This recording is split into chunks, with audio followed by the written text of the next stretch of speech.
Bismillahirrahmanirrahim. Alhamdulillah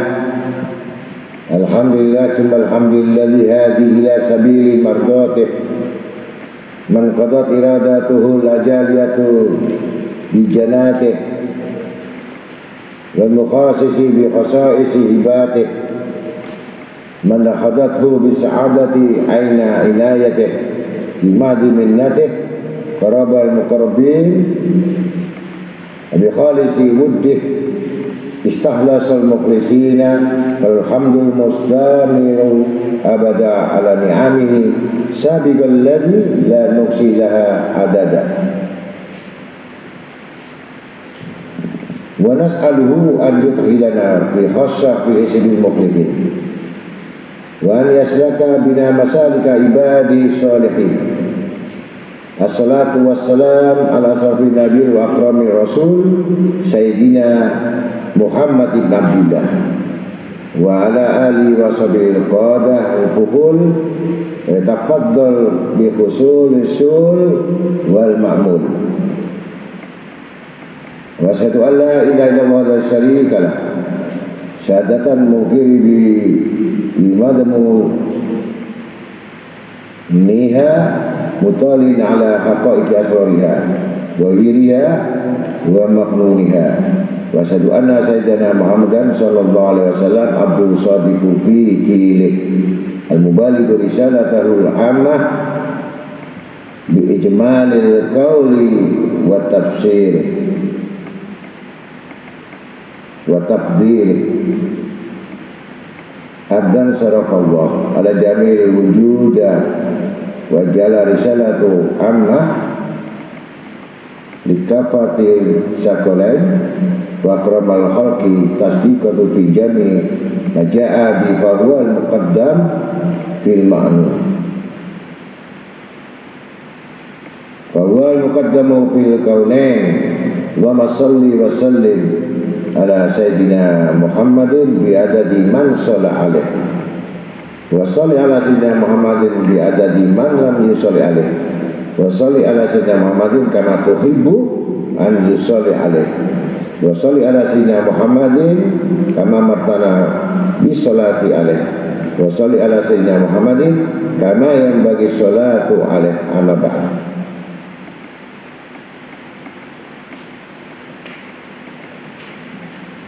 Ya muslimun rahimahullah Fakatahidu imawi asari rukuni ila ghairi wastami'u bi'uduni wa iya da'il haqi khaisul yakun kulillah summa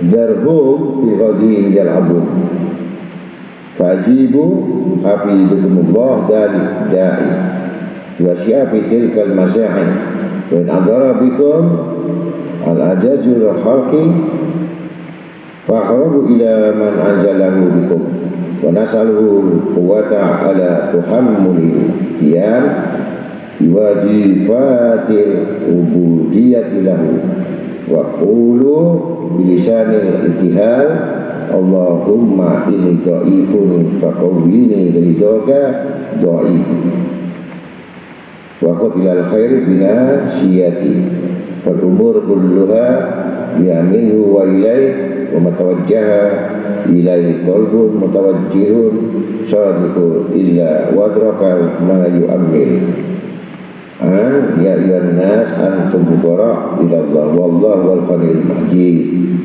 wa qala aidan man ja'a bil hasanah fal asl amsalihah.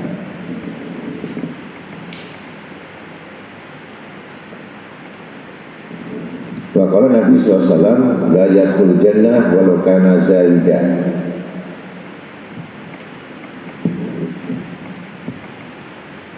Jadi kembali bahwa orang-orang yang tadi dikatakan sebaliknya, yang tadi adalah orang-orang yang bersedekah, sedangkan orang yang bakhil ini ya diharamkan, orang kikir tidak akan masuk surga walaupun dia ahli zuhud. Kemudian orang yang bakhil itu akan dibuat lumpuh tangannya ya. Ketika di hari kiamat lumpuh tangannya, nggak bisa bergerak. Itu menurut riwayat Sayyidatina Aisyah radhiyallahu anha. Jadi orang bakhil itu pasti lumpuh, tangannya tidak akan bisa bergerak apa-apa. Maka sekarang kita bahas tentang yang tadi kita bicarakan, sifat-sifat nafsu. Ini harus diketahui bagi penuntut ilmu agar dia mengetahui bagaimana sifat-sifat. Sifat yang ada dalam hati manusia itu ada 7 bagian. Yang pertama namanya nafsu al-marah, al-amarah. Sifat amarah ini yang selalu mengajak berbuat kejahatan dan condong pada keburukan.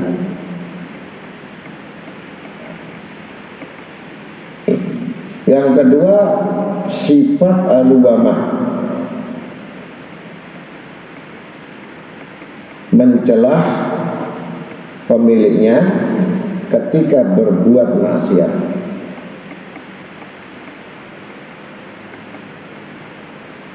Yang ketiga nafsu mulhamah, yang membedakan antara bisikan malaikat atau bisikan setan. Ini disebut mulhamah. Keempat nafsu mutmainnah, yang menyuruh dalam kebaikan. Ini permainannya. Kemudian kelima, 6, 7 ini orang-orang yang sudah mendapatkan dari kekhususan sifat ar-radiyah. Artinya manusia ini mendapat ridhonya Allah. Setiap perbuatan itu dapat ridho, selalu diiyakan, dijawab oke, dengan ridhonya tanpa celah. Jadi nafsu ini yang selalu menuju ridhonya Allah. Ini orang-orang yang sudah kosong hatinya dari yang lain-lain. Kemudian yang keenam nafsu mardiyah, yang tadi sudah ridho mendapatkan keridhoan. Mardiyah itu yang selalu mendapatkan keridhoan, mardiyah. Maka nama umi kita mardiyah, itu yang dapat ridho terus dari Allah Ta'ala. Cocok dengan orang-orang ya. Mardiyah. Kemudian yang ketujuh sifat al-kamilah, itu sempurna. 4 nafsu ini mutmainah, ar-radiyah, al-mardiyah, al-kamilah, itu orang yang sudah sempurna imannya. Jadi kita ini masih melawan amarah, masih melawan maksiat, masih melawan bisikan.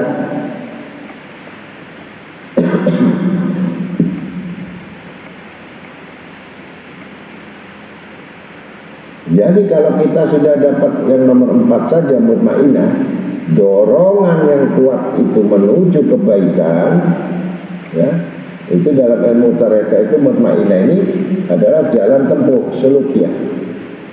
Suluk artinya menempuh. Jadi rintangan apapun, jalan rintangan apapun, suluknya apapun, ya nggak ada keraguan lagi. Karena mutmainah jaminan pasti menuju kebaikan. Jadi condongnya cuma kebaikan aja. Itu mutmainah. Selain itu bukan mutmainah, itu mulhamah. Kuat malaikat atau keluar bisikan setan. Kebaikan dapat dari setan, penghalang kebaikan berarti setan. Itu saja.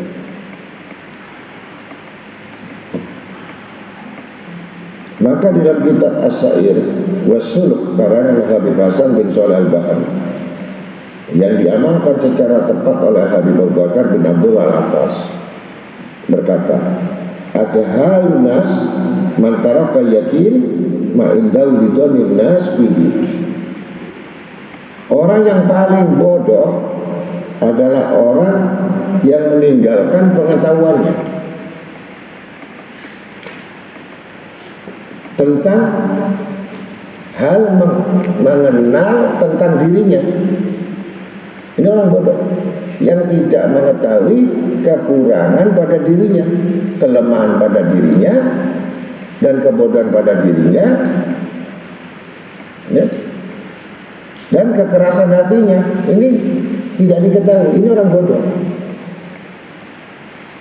dan hanya mengikuti prasangka, ya, prasangka atau katanya orang lain. Nah, tertipu. Kalau kamu misalkan dapat pujian kamu orang baik, kamu tertipu sehingga kamu beramal mencari orang agar melihat kamu, prasangka kamu dianggap baik, gitu. Ini orang tertipu. Jadi setiap gerakan apapun ingin menonjolkan sesuatu agar prasangka orang lain itu baik. Ini terlepas. Jadi bahasanya tadi, yang satu tadi menginginkan bagaimana mengetahui kekurangan, kelemahan, kehinaan, kemiskinan, kefakiran. Wallah, ya tak? Anta ghaniyul hamid. Jadi sesungguhnya engkau itu yang maha memuji, maha kaya. Harus tahu bahwa Allah itu yang punya milik. Kita nggak punya milik. Jangan sampai kamu disangka, ya kan, kamu berbuat baik agar kamu disangka orang berbuat baik. Itu gagal. Karena kebaikan ini yang sebenarnya letaknya adalah penilaian Allah, bukan penilaian sangka manusia, gitu. Kalau kamu disangka manusia itu baik, ya, kamu minta pujian itu sebenarnya. Kata-kata minta pujian manusia, kamu sudah gagal sebenarnya.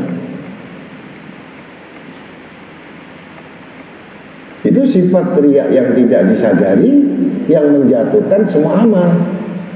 Tapi kalau kamu melihat terserah sangka apa manusia, terserah apa yang menjadi pikiran manusia, apa anggapan mereka kepada saya, itu nggak peduli, gitu. Tapi kuatnya niat itu.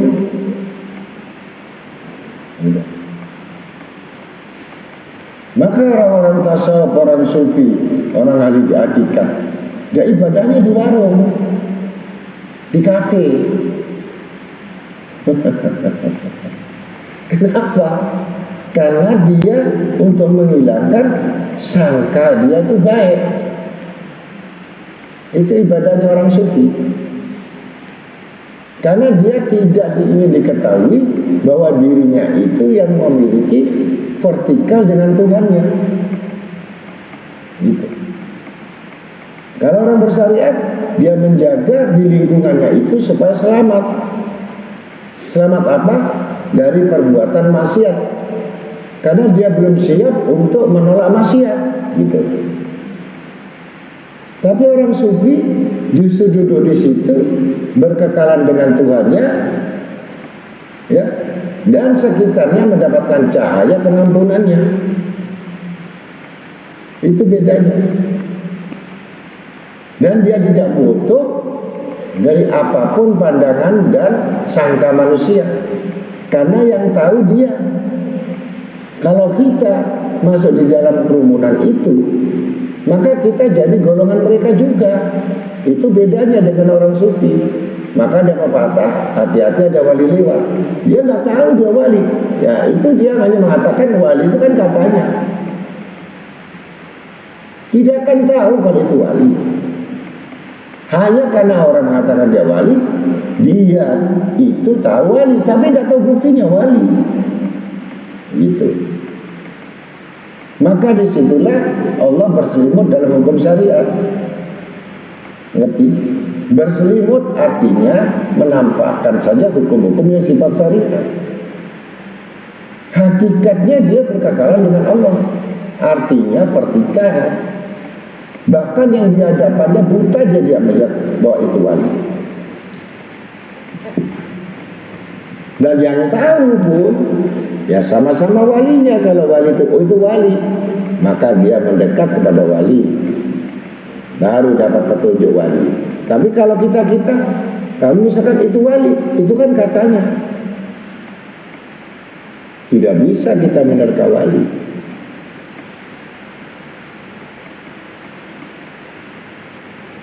Maka dia uzlah hormat itu di tempat keramaian. Sedangkan secara umum syariat yang berkhawat, dia harus meninggalkan semua perbuatan yang dia tidak mampu menolaknya. Pasti kamu tergelincir ikut dalam arusnya. Dia tidak akan terbawa oleh arusnya. Bagaimanapun kamu bawa arus itu untuk ke jurang sekalipun, dia tidak akan bisa membawa ke jurang. Bahkan dia yang masuk jurang. Gitu. Jadi orang nggak tahu. Sama orang ya cinta dunia sama kan. Apa tahu kalau cinta dunia itu masuk jurang? Kalau dia kata dia tahu itu masuk jurang, nggak mungkin dia kejar begitu. Ini perumpamaan. Ini masih dalam sifat nafsu mulhamah. Nah kalau sifat amarah tadi sudah condong berbuat buruk, kejahatan dan maksiat, condong sudah. Ibadahnya itu condong ke situ aja. Jadi ibadah bagaimana kerasnya? Yang diinginkan dunia, yang diinginkan pangkat, yang diinginkan kedudukan, yang diinginkan kekuasaan, ya kan? Selepas itu nggak ada, walaupun dia sampai kayak senar bungkuknya sholat. Itu tujuannya, itu termasuk amarah. Nah kalau Muhammad tadi mundur, ini kok larinya ke dunia, lari ke malaikat, nanti ganti lagi. Ini perang terus. Ini belum mutmainah. Kalau mutmainah nggak ada, kuat sudah, prinsipnya kuat. Bahwa untuk mencapai sesuatu, saya kerjakan dengan mutmainah. Gitu.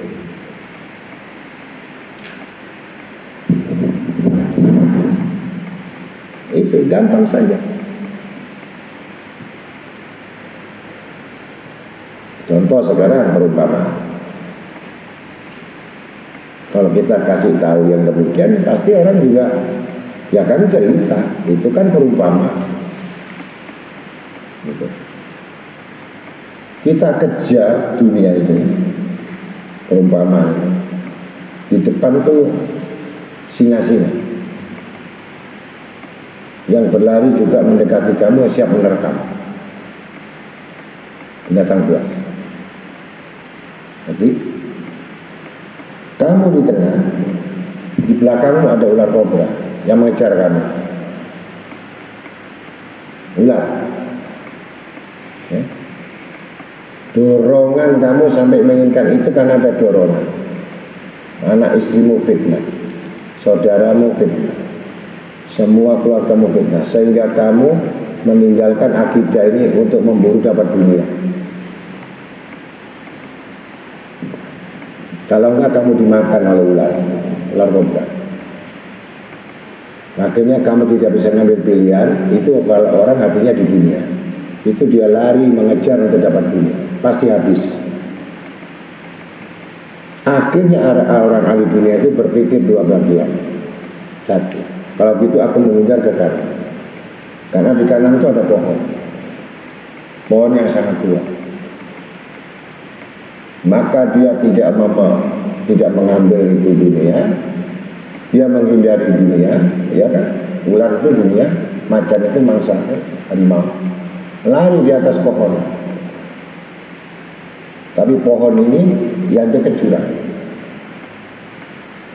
Untuk menyelamatkan dari singa dan ular. Hati-hati. Kalau hati sudah ada itu di dunia di situ, kamu nggak lari kemana-mana. Pasti nggak selamat. Akhirnya dia nggak turun-turun, ular kobra mendekat, singa mendekat di bawah pohon. Kemudian naiklah di situ di pohon yang tua itu tikus hitam dan tikus putih, menggerogoti dahannya. Lama-lama rapuh. Dia turun pasti dihantam singa dan kobra. Kemudian dia kalau bertahan di atas itu ada tikus hitam dan putih yang gerogoti, maka jatuhlah dahan itu karena sudah dimakan oleh tikus hitam dan putih. Akhirnya jatuh masuk jurang, mati.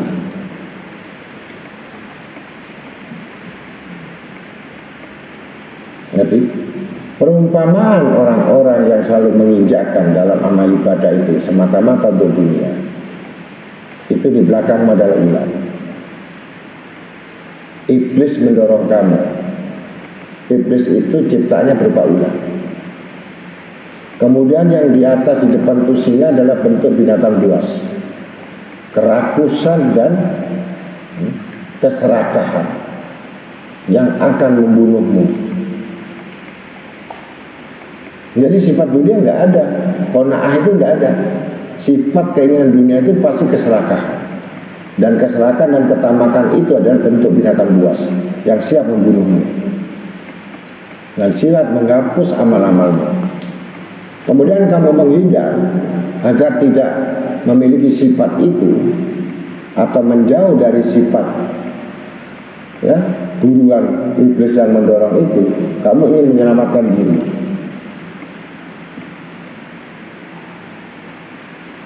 Di atas pohon. Yang artinya pohon ini adalah sisa umurmu.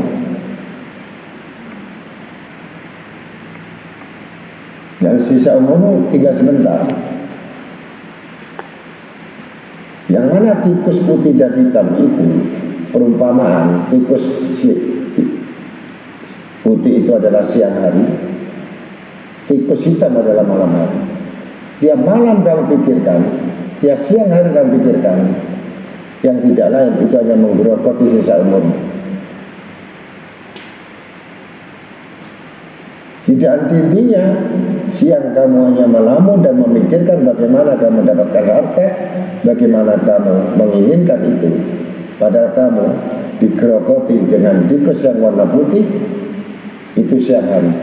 Habis pikiranmu ke situ. Malam hari tikus hitam yang menggerogoti lagi.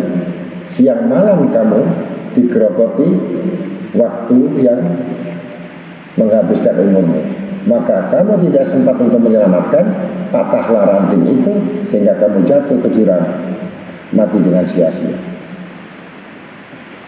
Jadi orang yang selalu hidup mengantungkan pada dunia itu pasti matinya akan sia-sia.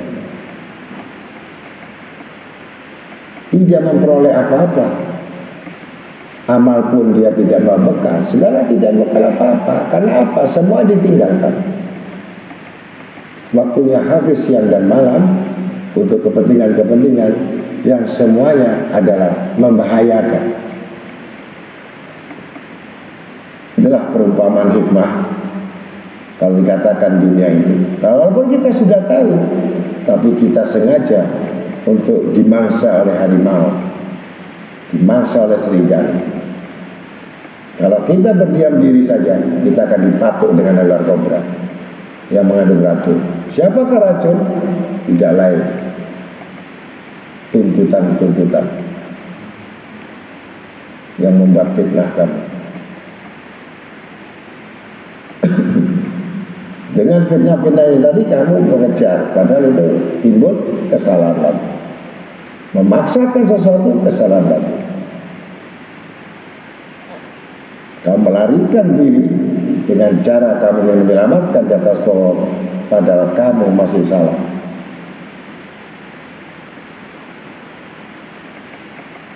Karena hati kamu masih menginginkan dunia itu, maka tidak selamat. Habislah riwayatmu, maka siapa yang cinta dunia itu, di hatinya tertancap itu, pasti matinya sulhoti.